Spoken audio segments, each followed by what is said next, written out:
ಎಲ್ರಿಗೂ ನಮಸ್ಕಾರ. ನಾನು ನಿಮ್ಮ ಡಾಕ್ಟರ್ ಸುನಯನ, ಯೋಗ ಮತ್ತು ಪ್ರಕೃತಿ ಚಿಕಿತ್ಸಾ ವೈದ್ಯೆ. ಆಹಾರವೇ ಔಷಧಿ ಕಾರ್ಯಕ್ರಮಕ್ಕೆ ಸ್ವಾಗತ. ಎಲ್ಲ ಆಹಾರ ಪದಾರ್ಥಗಳಿಗೂ, ಎಲ್ಲ ಪ್ಯಾಕ್ಡ್ ಫುಡ್ಗಳಿಗೆ ಕೂಡ ಎಕ್ಸ್ಪೈರಿ ಡೇಟ್ ಅಂತ ಒಂದು ಇದ್ದೇ ಇರ್ತದೆ. ಎಕ್ಸ್ಪೈರಿ ಡೇಟ್ ಅಂದ್ರೆ ಕೆಲವೊಮ್ಮೆ ಅದನ್ನ ಆದಷ್ಟು ಬೇಗ ಮುಗಿಸಿಬಿಡಿ, ಇಲ್ಲದಿದ್ರೆ ಅದನ್ನ ಎಸ್ದು ಬಿಡಿ. ಆ ರೀತಿಯ ಒಂದು ಎಕ್ಸ್ಪೈರಿ ಡೇಟ್ ಇರ್ತದೆ. ಇಲ್ಲ ಅಂದ್ರೆ best before 6 months, best before manufacture date, ಇಷ್ಟು ವರ್ಷ ಇಷ್ಟು ತಿಂಗಳು ಮ್ಯಾನುಫ್ಯಾಕ್ಚರ್ ಡೇಟ್ ಆದಮೇಲೆ ಅದನ್ನು ಯೂಸ್ ಮಾಡಬೇಡಿ. ಅಥವಾ ಅದರ ಕ್ವಾಲಿಟಿ ವೈಸು ಅಥವಾ ಟೇಸ್ಟ್ ಅಥವಾ ಅದರ ಸ್ಮೆಲ್ ಅದೇನಾದರೂ ಚೇಂಜಸ್ ಆಗ್ತದೆ, ಹಾಗಾಗಿ ಆದಷ್ಟು ಬೇಗ ಯೂಸ್ ಮಾಡಿ ಅಂತ ಎಕ್ಸ್ಪೈರಿ ಡೇಟ್ ಇರ್ತದೆ. ಒಂದೇ ಒಂದು ಈ ಪ್ರಪಂಚದಲ್ಲಿ ಸಿಗುವಂತಹ ಒಂದು ಪ್ರಾಕೃತಿಕ ಆಹಾರ ಅಥವಾ ವಸ್ತು ಒಂದೇ ಒಂದು ಯಾವುದು ಅಂದ್ರೆ ಜೇನು. ಅದು ಈ ಎಕ್ಸ್ಪೈರಿ ಡೇಟ್, ಈ ಒಂದು ರೂಲ್ ಇಂದ ಬಿಯಾಂಡ್ ಇರುವಂಥದ್ದು. ಈ ಜೇನುತುಪ್ಪ ನೀವು ನೋಡಿ, ವರ್ಷಗಟ್ಲೆ ಇಟ್ಟರೆ ಕೂಡ ಹಾಳಾಗೋದೇ ಇಲ್ಲ. ಅದಕ್ಕೆ ಯಾವುದೇ ರೀತಿಯ ಪ್ರಿಸರ್ವೇಟಿವ್ ಆ್ಯಡ್ ಮಾಡಿರೋದಿಲ್ಲ, ಯಾವುದೇ ರೀತಿಯಾದಂತಹ ಸ್ಪೆಷಲ್ ಪ್ರಿಸರ್ವೇಟಿವ್ ಮೆಥಡ್ ಕೂಡ ಅದಕ್ಕೆ ಬೇಕಾಗೋದಿಲ್ಲ. ಆದರೆ ಕೂಡ ಈ ಜೇನು ತುಪ್ಪ ಅನ್ನುವಂಥದ್ದು ವರ್ಷಾನುಗಟ್ಲೆ, ದಶಕಗಳು ಅಲ್ಲದೆ ಶತಕಗಳ ಕಾಲ ಕೂಡ ಅದು ಹಾಗೇ ರಿಮೈನ್ ಅನ್ಚೇಂಜ್ಡ್ ಅಂತ, ಚೇಂಜ್ ಆಗದೆ ಹಾಗೇ ಇರುವಂತಹ ಮತ್ತು ಕ್ವಾಲಿಟಿಯಲ್ಲಿ ಯಾವುದೇ ರೀತಿಯಂತ ವ್ಯತ್ಯಾಸ ಆಗದೆ ಇರುವಂಥದ್ದು ಈ ಜೇನುತುಪ್ಪ ಅನ್ನುವಂಥದ್ದು. ಇವತ್ತು ಈ ಜೇನುತುಪ್ಪದ ಬಗ್ಗೆ ನಾನು ಮಾತಾಡಬೇಕು. ಯಾಕಂದ್ರೆ ಒಬ್ಬಳು ಯೋಗ ಮತ್ತು ಪ್ರಕೃತಿ ಚಿಕಿತ್ಸಕಳಾಗಿ ಈ ಪ್ರಕೃತಿಯಲ್ಲಿ ಸಿಗುವಂತಹ ಉತ್ತಮವಾದಂತಹ ಆಹಾರವನ್ನೇ ನಾವು ಔಷಧಿಯನ್ನಾಗಿ ಮಾಡಿಕೊಳ್ಬೇಕು. ಅದೇ ಅಲ್ಲದೆ ನಮ್ಮ ಔಷಧಿಗಳೇ, ನಾವು ದಿನಾ ಒಂದಷ್ಟು ಮಾತ್ರೆಗಳನ್ನು ತಗೊಂಡು ಅದುವೇ ಆಹಾರದ ಥರ ಆಗಬಾರ್ದು ಅನ್ನುವಂಥದ್ದೇ ನಮ್ಮ ಪ್ರಕೃತಿ ಚಿಕಿತ್ಸಕರ ಉದ್ದೇಶ ಜನರಲ್ ಆಗಿ. ಹಾಗಾಗಿ ಇಂಥ ಒಂದು ಪ್ರಕೃತಿಯ ಒಂದು ಅತ್ಯದ್ಭುತ ಕೊಡುಗೆ ಮನುಕುಲಕ್ಕೆ ಈ ಜೇನುತುಪ್ಪ ಅನ್ನುವಂಥದ್ದನ್ನ ನಾವು ಬಹಳ ಒಳ್ಳೆ ರೀತಿಯಲ್ಲಿ ಉಪಯೋಗ ಮಾಡಿಕೊಂಡು ಅದರ ಆರೋಗ್ಯದ ಲಾಭವನ್ನು ಪಡಿಬೇಕಾಗ್ತದೆ. ಈಗ ಜೇನುತುಪ್ಪ ಯಾಕೆ ಹಾಳಾಗೋದಿಲ್ಲ ಅನ್ನುವಂಥದ್ದನ್ನ ನಾವು ನೋಡ್ತಾ ಹೋಗುವ. ಮೊದಲನೇದಾಗಿ ಹಾಳಾಗೋದು, ಆಹಾರ ಹಾಳಾಗೋದು ಅಂದ್ರೆ ಏನು, ಅಥವಾ ಸ್ಪಾಯಿಲ್ ಆಗುವಂಥದ್ದು ಅಂದ್ರೆ ಏನು ಅಂತ ನೋಡ್ಬೇಕು. ಯಾವ ರೀತಿಯಲ್ಲಿ ಆಹಾರ ಹಾಳಾಗ್ತದೆ ಅಂತ ನೋಡುವ. ಮೊದಲನೇದಾಗಿ ಬ್ಯಾಕ್ಟೀರಿಯಾ, ಇಲ್ಲದಿದ್ರೆ ಫಂಗಲ್ ಗ್ರೋತ್ ಇರಬಹುದು, ಅಥವಾ ಈ ಮೋಲ್ಡ್, ಸ್ಪೋರ್ಸ್, ಅದರಿಂದ ಎಲ್ಲ ಈ ಸೂಕ್ಷ್ಮಾಣು ಜೀವಿಗಳಿಂದ ಈ ಆಹಾರ ಹಾಳಾಗುವಂಥದ್ದು. ಈ ಸೂಕ್ಷ್ಮಾಣು ಜೀವಿಗಳು ಬಂದು ಅದರಲ್ಲಿ ಫೇವರೇಬಲ್ ಒಂದು ಎನ್ವೈರ್ಮೆಂಟ್ ಕ್ರಿಯೇಟ್ ಆಗಿರ್ತದೆ ಆಹಾರದಲ್ಲಿ. ಅದರಲ್ಲಿ ಬಂದು ಅಲ್ಲಿ ಅವು ಆಹಾರವನ್ನೇ ತಿಂತವೆ, ಫೀಡ್ ಆಗ್ತವೆ, ರಿಪ್ರೊಡ್ಯೂಸ್ ಮಾಡಿಕೊಳ್ತವೆ ಅವನ್ನವೇ. ಅದು ಅಲ್ಲದೆ ಅವುಗಳು ಅದರ ಆಹಾರದಲ್ಲಿ ಇರುವಂತಹ ಆಹಾರವನ್ನು ತಿಂದು ಅವುಗಳು ವೇಸ್ಟ್ ಪ್ರೊಡ್ಯೂಸ್ ಮಾಡಿ ಆಹಾರಕ್ಕೆ ಸೇರಿಸ್ತವೆ. ಅದು ಅಲ್ಲದೆ ಆಹಾರದ ಟೆಕ್ಸ್ಚರು ಚೇಂಜ್ ಆಗಿಬಿಡ್ತದೆ, ಸ್ಮೆಲ್ ಚೇಂಜ್ ಆಗ್ತದೆ, ಟೇಸ್ಟ್ ಕೂಡ ಚೇಂಜ್ ಆಗ್ತದೆ. ಅಲ್ಲಿ ಅವು ರಿಪ್ರೊಡ್ಯೂಸ್ ಮಾಡ್ತಾ ಮಾಡ್ತಾ ಬೆಳೀತಾ ಬೆಳೀತಾ ಅವುಗಳ ಸಂತಾನಾಭಿವೃದ್ಧಿ ಮಾಡಿಕೊಳ್ತವೆ. ಅದೇ ಮುಖ್ಯವಾಗಿ ಆಹಾರ ಹಾಳಾಗ್ಲಿಕ್ಕೆ ಕಾರಣ. ಮುಖ್ಯವಾಗಿ ಆಹಾರದಲ್ಲಿರುವಂತಹ ನೀರಿನ ಅಂಶ, ಇನ್ನೊಂದು ಆಹಾರದಲ್ಲಿರುವಂತಹ ನ್ಯೂಟ್ರಿಯೆಂಟ್ಸ್, ಅವೆಲ್ಲ ಕೂಡ ಅವಕ್ಕೆ ಸೂಕ್ಷ್ಮಾಣು ಜೀವಿಗಳಿಗೆ ಆಹಾರ ಆಗ್ತದೆ. ಅದರಿಂದವೇ ಅವು ಸಂತಾನೋತ್ಪತ್ತಿಯನ್ನು ಮಾಡಿಕೊಳ್ತವೆ, ಬೆಳಿತವೆ, ಸ್ಟ್ರಾಂಗ್ ಆಗ್ತವೆ, ಇನ್ನಷ್ಟು ಸ್ಪ್ರೆಡ್ ಆಗಿ ಆಹಾರವನ್ನು ಇನ್ನಷ್ಟು ಗಲೀಜು ಮಾಡಿಬಿಡ್ತವೆ, ಕೊಳಿತದೆ ಆಹಾರ. ಈ ರೀತಿಯಾಗಿ ಆಹಾರ ಹಾಳಾಗುವಂಥದ್ದು. ಹಾಗಾದ್ರೆ ಈ ಜೇನುತುಪ್ಪದ ಸ್ಪೆಷಾಲಿಟಿ ಏನು? ಇದರಲ್ಲಿ ಏನು ನ್ಯೂಟ್ರಿಯೆಂಟ್ಸ್ ಇಲ್ವಾ ಹಾಗಾದ್ರೆ, ಅಥವಾ ನೀರಿನ ಅಂಶ ಇಲ್ವಾ? ಯಾಕೆ ಇದು ಹಾಳಾಗೋದಿಲ್ಲ?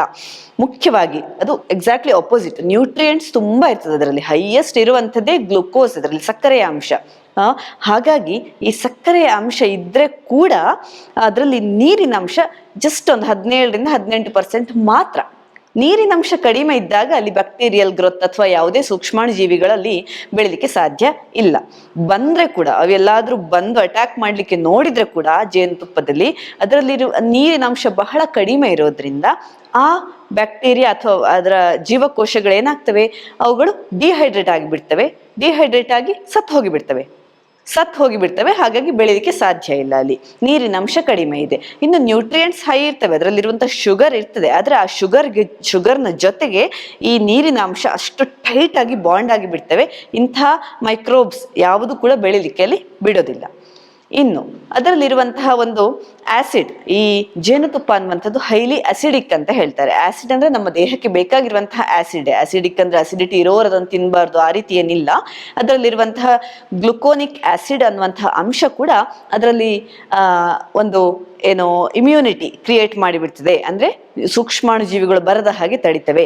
ಹೈಲಿ ಅಸಿಡಿಕ್ ಎನ್ವೈರನ್ಮೆಂಟ್ ಇದ್ರೆ ನೋಡುವ, ಈಗ ನೀರಿನ ಅಂಶ ಕಡಿಮೆ ಇದ್ರೆ ಓಕೆ, ತೊಂದರೆ ಇಲ್ಲ, ಹೇಗಾದ್ರೂ ಬೆಳಿಬಹುದು ಸೂಕ್ಷ್ಮಾಣು ಜೀವಿಗಳು ಕೆಲವೆಲ್ಲ ಅಂತ ಇಟ್ಕೊಳ್ವ. ಆದ್ರೆ ಕೂಡ ಅದರಲ್ಲಿರುವಂತಹ ಹೈ ಅಸಿಡಿಕ್ ಅಂಶ ಏನಿದೆ ಅದು ಆ ಸೂಕ್ಷ್ಮಾಣು ಜೀವಿಗಳ ಸೆಲ್, ಅದರ ಜೀವಕೋಶವನ್ನೇ ನಾಶ ಮಾಡಿಬಿಡ್ತವೆ. ಒಂದು ಆ ಅಸಿಡಿಟಿ, ಅದರಲ್ಲಿರುವಂತಹ ಈ ಬೇಸಿಕ್ ಎಸೆನ್ಷಿಯಲ್ ಫಂಕ್ಷನಿಂಗ್ ಇರ್ತದಲ್ಲ, ಅದು ಬದುಕುಳಿಲಿಕ್ಕೆ ಬೇಕಾಗಿರುವಂತಹ ಎನ್ಸೈಮ್ ಆಕ್ಟಿವಿಟಿಗಳು ಅವೆಲ್ಲವನ್ನ ಏರುಪೇರು ಮಾಡಿ ಅವುಗಳನ್ನ ಸಾಯಿಸಿ ಬಿಡ್ತವೆ. ಅದೊಂದು ಆ ಗ್ಲುಕೋನಿಕ್ ಆಸಿಡ್ ಅನ್ನುವಂಥದ್ದು ಏನಿದೆ, ಆ ಆಸಿಡಿಕ್ ಎನ್ವೈರನ್ಮೆಂಟ್ ಕೂಡ ಈ ಸೂಕ್ಷ್ಮಾಣು ಜೀವಿಗಳು ಬೆಳಿಲಿಕ್ಕೆ ಬಿಡ್ಲಿಕ್ಕೆ ಸಾಧ್ಯವೇ ಇಲ್ಲ. ಆಸಿಡ್ ಆಯಿತು, ಇನ್ನು ಲೋ ವಾಟರ್ ಕಂಟೆಂಟ್ ಆಯಿತು. ಇನ್ನು ಈ ಸಕ್ಕರೆಯ ಅಂಶ, ಅದರಲ್ಲಿರುವಂತಹ ಸಿಹಿ ಉಂಟಲ್ಲ, ಈಗ ಸ್ವಲ್ಪ ಸಿಹಿಯ ಅಂಶ ಇದ್ರೆ ಸೂಕ್ಷ್ಮಾಣು ಜೀವಿಗಳಿಗೆ ನಿಜ ಗ್ರೋತ್ ಆಗ್ಲಿಕ್ಕೆ ಬಹಳಷ್ಟು ಸಹಕಾರಿ ಆಗ್ತದೆ ಅಂತ ಆಯ್ತು. ಆದ್ರೆ ಕಾನ್ಸಂಟ್ರೇಟೆಡ್ ಶುಗರ್ ಇದ್ರೆ, ಹಿಂದಿನ ಕಾಲದಲ್ಲಿ ಫ್ರಿಡ್ಜ್ ಅಲ್ಲಿ ಬರೋದಕ್ಕಿಂತ ಮುಂಚೆ ಸಕ್ಕರೆ ಪಾಕದಲ್ಲಿ ಸ್ಟೋರ್ ಮಾಡಿಟ್ಟಿರ್ತಿದ್ರು. ಜಾಮ್ಗಳಿರಬಹುದು, ಜೆಲ್ಲಿಗಳಿರಬಹುದು, ಕೆಲವು ರೀತಿಯ ಸ್ವೀಟ್ಗಳನ್ನ ಸಕ್ಕರೆ ಪಾಕದಲ್ಲಿ ಶೇಖರಿಸಿ ಪ್ರಿಸರ್ವೇಟಿವ್ ತರ ಯೂಸ್ ಮಾಡ್ತಿದ್ರು ಕಾನ್ಸಂಟ್ರೇಟೆಡ್ ಶುಗರ್ ಅಲ್ಲಿ. ಅದೇ ರೀತಿ ಈ ಜೇನುತುಪ್ಪ ಕೂಡ ಎಕ್ಸ್ಟ್ರೀಮ್ ಆಗಿ ಈ ಒಂದು ಕಾನ್ಸೆಪ್ಟ್ ಅನ್ನ ಯೂಸ್ ಮಾಡಿಕೊಂಡ ಹಾಗೆ ಈ ಸಕ್ಕರೆಯ ಅಂಶ ಅಲ್ಲಿ ಏನು ಕೂಡ ಮಾಡ್ಲಿಕ್ಕೆ, ಅಂದ್ರೆ ಪ್ರಿಸರ್ವೇಟಿವ್ ತರ ಆಕ್ಟ್ ಮಾಡಿ ಈ ಸೂಕ್ಷ್ಮಾಣು ಜೀವಿಗಳು ಬೆಳಿಲಿಕ್ಕೆ ಬಿಡೋದಿಲ್ಲ. ಲೋ ವಾಟರ್ ಕಂಟೆಂಟ್ ಆಯ್ತು, ಇನ್ನು ಸಕ್ಕರೆಯ ಅಂಶದಿಂದ ಅದು ಕೂಡ ಪ್ರಿಸರ್ವೇಟಿವ್ ಆಯ್ತು. ಅದು ಅಲ್ಲದೆ ಈ ಅಸಿಡಿಕ್ ನೇಚರ್ ಕೂಡ ಈ ಮೈಕ್ರೋ ಆರ್ಗ್ಯಾನಿಸಮ್ಸ್ ಯಾವುದು ಕೂಡ ಹತ್ರ ಬರದ ಹಾಗೆ ತಡೀತದೆ. ಇನ್ನು ಬರೀ ಜೇನುತುಪ್ಪ ಇಷ್ಟೆಲ್ಲ ಇದೆ, ಅದರ ಪ್ರಾಪರ್ಟೀಸ್ ಬಂದದ್ದು ಯಾವುದರಿಂದ? ಜೇನು ಹುಳಗಳಿಂದ. ಈ ಜೇನು ಹುಳಗಳ ಪಾತ್ರ ಕೂಡ ಬಹಳಷ್ಟು ಮುಖ್ಯ ಆಗ್ತದೆ. ಈ ಜೇನು ಹುಳಗಳು ಮೊದಲನೇದಾಗಿ ಮಕರಂದವನ್ನ ಹೂವಿನಿಂದ ಶೇಖರಿಸುವಾಗ ಅದು ಆ ರೀತಿ ಅಂತ ಹೈಲಿ ಅಸಿಡಿಕ್ ಅಥವಾ ನೀರಿನ ಅಂಶ ಕಡಿಮೆ ಇರೋದು ಆ ರೀತಿ ಇರೋದೇ ಇಲ್ಲ. ಮಕರಂದ ಕಂಪ್ಲೀಟ್ ಆಗಿ ಬೇರೆ ರೀತಿ ಇರ್ತದೆ, ನೆಕ್ಟಾರ್ ಅಂತ ಏನು ಹೇಳ್ತಾರೆ ಅದು. ಅದರಲ್ಲಿ ಹೈ ನೀರಿನ ಅಂಶ ಜಾಸ್ತಿ ಇರ್ತದೆ. ಹಾಗಾಗಿ ಅದನ್ನು ಟ್ರೀಟ್ ಮಾಡದೇ ಇದ್ರೆ ಅದು ಬೇಗ ಹಾಳಾಗಿ ಹೋಗ್ತದೆ ಕೂಡ. ಈ ಜೇನು ಹುಳಗಳು ಅದನ್ನ ಶೇಖರಿಸಿ, ಮಕರಂದವನ್ನು ಶೇಖರಿಸಿ ಅದನ್ನ ಅದರ ದೇಹದ ಮೂಲಕ ಪಾಸ್ ಮಾಡಿಕೊಳ್ತವೆ, ಅದನ್ನು ತಿಂತವಲ್ಲ.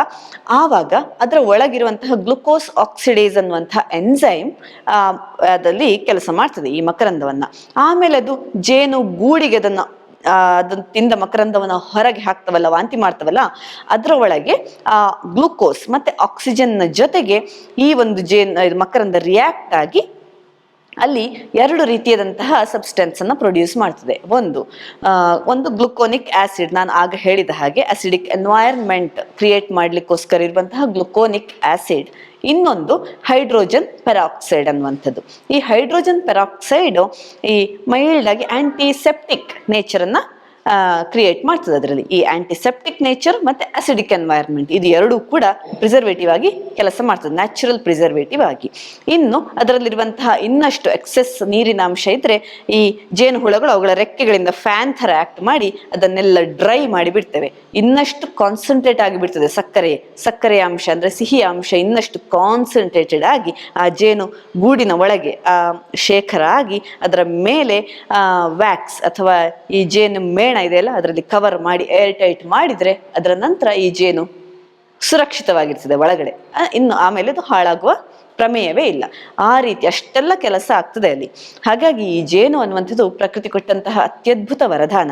ಇದು ಈಗ ಅದರ ಉಪಯೋಗಗಳನ್ನು ನೋಡಿದ್ರೆ ತುಂಬಾ ಉಪಯೋಗಗಳಿವೆ. ಹನಿ ವಾಟರ್ ಅನ್ನುವಂಥದ್ದು ಇನ್ಸ್ಟಂಟ್ ಎನರ್ಜೆಟಿಕ್. ಈ ಗ್ಲುಕೋಸ್ ವಾಟರ್ ಅಂತ ನಾವ್ ಏನ್ ತಗೊಳ್ತೇವೆ ಈ ನಿತ್ರಾಣ ಆದಾಗ, ತಲೆ ಸುತ್ತು ಬಂದಾಗ ಎಲ್ಲ, ಅದ್ರ ಬದಲು ಈ ಜೇನುತುಪ್ಪ ಪ್ರಕೃತಿ ಕೊಟ್ಟಂತಹ ಉಡುಗೊರೆ ಅಂತ ಹೇಳಬಹುದು. ನೀರಿನ ಜೊತೆ ಒಂದು ಹನಿ ಒಂದು ಚಮಚ ಜೇನುತುಪ್ಪವನ್ನ ಮಿಕ್ಸ್ ಮಾಡಿ ಕುಡಿದ್ರೆ ಅಲ್ಲಿ ಅದರಷ್ಟು ಎನರ್ಜಿ ಕೊಡುವಂಥದ್ದು ಬೇರೆ ಯಾವುದೂ ಇಲ್ಲ.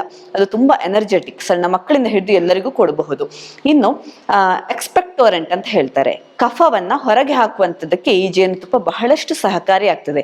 ಅದರಿಂದ ಅಸ್ತಮಾ ಇರಬಹುದು, ಅಲರ್ಜಿ ಇರಬಹುದು, ಅಂತಹ ಪ್ರಾಬ್ಲಮ್ಗಳಿಗೆ, ಈ ರೆಸ್ಪಿರೇಟರಿ ರಿಲೇಟೆಡ್ ಇಶ್ಯೂಗಳಿಗೆ ಕೂಡ ಜೇನುತುಪ್ಪ ಅನ್ನುವಂಥದ್ದು ರಾಮಬಾಣ. ಇನ್ನು ಪ್ರಾಪರ್ ಆಗಿ ಕರೆಕ್ಟ್ ಆಗಿ ಯೂಸ್ ಮಾಡಿದ್ರೆ ಅದು ಹೈ ಬ್ಲಡ್ ಪ್ರೆಷರಿಗೂ ಮೆಡಿಸಿನ್. ಅದು ಅಲ್ಲದೆ ಈ ಡಯಾಬಿಟಿಸ್ ಇರೋರಿಗೆ ಕೂಡ ಡೈಜೆಷನ್ ಅನ್ನು ಇಂಪ್ರೂವ್ ಮಾಡ್ಲಿಕ್ಕೆ ಸಹಕಾರಿ ಆಗ್ತದೆ. ಗಟ್ ಹೆಲ್ತ್ಗೆ ಕೂಡ ಬಹಳಷ್ಟು ಸಹಕಾರಿ ಆಗ್ತದೆ ಈ ಜೇನುತುಪ್ಪ ಅನ್ನುವಂಥದ್ದು. ಇಂಥ ಅನೇಕ ಉಪಯೋಗಗಳು ಈ ಜೇನುತುಪ್ಪದಲ್ಲಿದ್ದಾವೆ. ಸಣ್ಣ ಮಕ್ಕಳಿಗೆ ಅದರ ಜೊತೆಗೆ ಈ ನಮ್ಮ ನಾಲಿಗೆಗೆ ನೆಕ್ಕಿಸ್ತಾರೆ, ಜೇನುತುಪ್ಪದ ಜೊತೆ ಬಜೆ ಲವಂಗ ಅಂತದನ್ನೆಲ್ಲ ತಿಕ್ಕಿ ತೇಯ್ದು ಜೇನಿನ ಜೊತೆಗೆ ನಕ್ಕಿಸಿದ್ರೆ ಅದು ಬಹಳಷ್ಟು ಒಳ್ಳೆಯ ಒಂದು ಮದ್ದು ಅಂತ ಹೇಳ್ತಾರೆ. ಅಂದ್ರೆ ಅವುಗಳ ಮಕ್ಕಳ ಆರೋಗ್ಯಕ್ಕೆ ಕಂಪ್ಲೀಟ್ ಆಗಿ ಸಹಕಾರಿಯಾಗುವಂಥದ್ದು ಈ ಜೇನುತುಪ್ಪ. ಹಾಗಾಗಿ ಏನೂ ಕ್ರೈಟೇರಿಯಾ ಇಲ್ಲ, ಒಂದು ಏರ್ ಟೈಟ್ ಕಂಟೈನರ್ ಅಲ್ಲಿ ಶೇಖರ ಮಾಡಿಡಬೇಕು.